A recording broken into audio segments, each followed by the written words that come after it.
So what do we start with? We need tools in order to start with Micropython on the ESP platform. And the main things you have to install on your machine is Python. And I think, let's have a look. So in order to install Python, you can go to python.org, have it from there.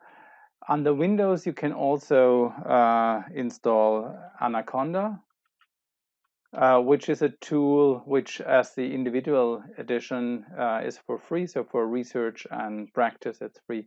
So this is a quick way of installing Python. So the first thing, and many of you probably have installed Python. The second thing you need to install in order to follow the course is an IDE, and it's called Mu, like the letter, and then PI for Python, and Craft IDE. So let's Google for that. And this is the IDE. It is available for Windows. It's also available for Linux and macOS. So here it says the first thing you have to install Python.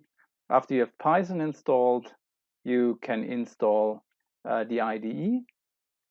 If you look at the IDE, if you start it, it complains about a missing font. So you can install the missing font. I did this here not to have it all the time popping up, but it works also if you ignore the error message, just click it away. So this Micropython IDE, it's a very basic IDE. It's very easy to use. And it also helps us to put files onto the chip, and it also can be used to burn the firmware onto the chip.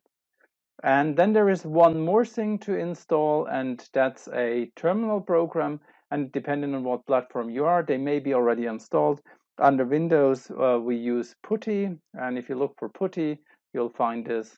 It's this piece of software. It's an SSH, and Telnet client, but it also offers a serial terminal in order to connect to the chip.